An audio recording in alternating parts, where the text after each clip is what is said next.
बिहार का नाम सुनते ही जहन में एक तस्वीर बनती है। मेहनती किसान, पढ़े लिखे युवा और साथ ही पीछे छूट गया राज्य। कहते हैं कि बिहार में टैलेंट की कमी नहीं है, लेकिन सिस्टम ऐसा है कि टैलेंट बाहर नहीं निकल पाता। मैं आपसे एक सवाल करना चाहता हूँ, क्या सच में बिहार के लोग नहीं चाहते हैं कि बिहार आगे बढ़े, बिहार के लोग आगे बढ़ें, या बिहार का सिस्टम ही ऐसा है जो नहीं चाहता कि बिहार के लोग आगे बढ़ें? बिहार का इतिहास गौरवशाली है। कभी नालंदा जैसे विश्व प्रसिद्ध विश्वविद्यालय, जिसमें दुनिया भर से छात्र पढ़ने के लिए आते थे, यहाँ से जो ज्ञान की चमक निकली पूरे एशिया को रोशन किया। और फिर क्या हुआ? समय के साथ राजनीतिक अस्थिरता, भ्रष्टाचार और विकास की कमी में धीमी आ गई। कई दशक से बिहार विकास के मामले में पीछे रह गया। 1960 और 70 के दशक में जो बाकी देश उद्योगों में तेजी से आगे बढ़ रहे थे, बिहार की स्थिति वैसी नहीं बन सकी। राजनीति ने भी समाज को बांटा और विकास की राह को मुश्किल किया।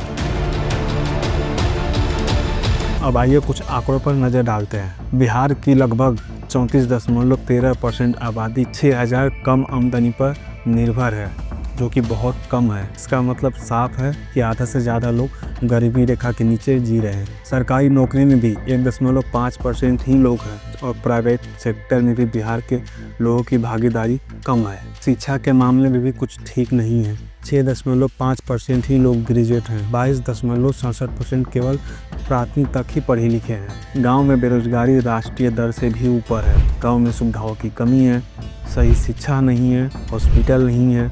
ये सब भी मुख्य कारण है। हाल ही में एक रिपोर्ट आया है कि बिहार में ज़्यादातर गांव सिर्फ और सिर्फ खेती पर निर्भर है। इंडस्ट्रियल एरिया में विकास ही नहीं हुआ है।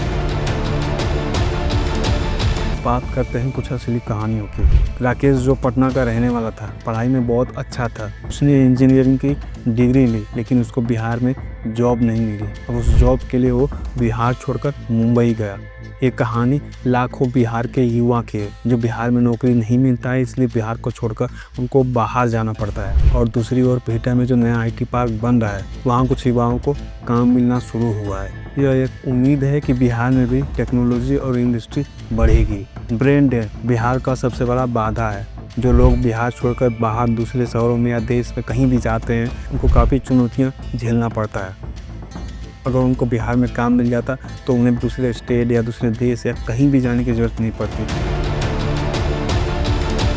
राजनीति की बात करें तो बिहार की राजनीति ने कई उतार चढ़ाव देखे हैं। पिछड़े और दलित लोगों को राजनीतिक ताकत मिली है। मंडल कमीशन की वजह से बिहार में जाति आधारित राजनीति काफ़ी बढ़ी है। नीतीश कुमार और लालू यादव जैसे नेता आए, जिन्होंने इन वर्गों को मंच दिया, लेकिन विकास के रास्ते में अभी भी बहुत सारी चुनौतियाँ खड़ी हैं।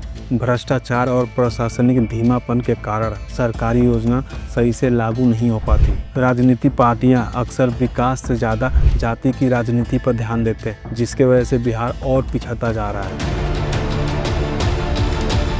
एकेडमिक रिसर्च और कई एक्सपर्ट लोग भी यही कहते हैं कि बिहार में कई सामाजिक आर्थिक चुनौतियां हैं। आर्थिक जटिलता के कारण बिहार का विकास धीमा है। बिहार के किसान के पास नया टेक्नोलॉजी जैसी चीज़ है ही नहीं खेती करने के लिए। बुनियादी ढांचे की कमी की वजह से भी बिहार के विकास रुका हुआ है, जैसे सड़क, बिजली, इंटरनेट। कौशल विकास पर ज़्यादा ध्यान ही नहीं दिया गया, जिसके वजह से ज़्यादातर युवा बेरोजगार है। डिजिटल असमानता भी बहुत बड़ी चुनौती है, खासकर गाँव इलाकों में। सोशल मीडिया पर लोग बिहार को लेकर खूब चर्चा कर रहे हैं। कई ट्वीट्स में लिखा जाता है बिहार के लोगों में बहुत टैलेंटेड है, लेकिन बिहार की सरकार और वहाँ के प्रशासन इनको सही मौका नहीं देती है। इंस्टाग्राम रील्स पर गांव के लड़के अपने सपने और संघर्षों की कहानियां शेयर करते हैं। कुछ लोग बिहार के नए IT पार्क की तारीफ भी करते हैं और साथ ही साथ बिहार के सिस्टम के सुधार करने की भी मांग करते हैं। अगर हम लोग गहराई में जाए तो दिखता है कि समस्या सिर्फ सिस्टम में है। बिजली, पानी, इंटरनेट जैसी बुनियादी ज़रूरतें अभी भी पूरी नहीं हो पाई। स्किल डेवलपमेंट पे फोकस करना होगा। बिहार के युवाओं को मार्केट के हिसाब से ट्रेनिंग देनी होगी।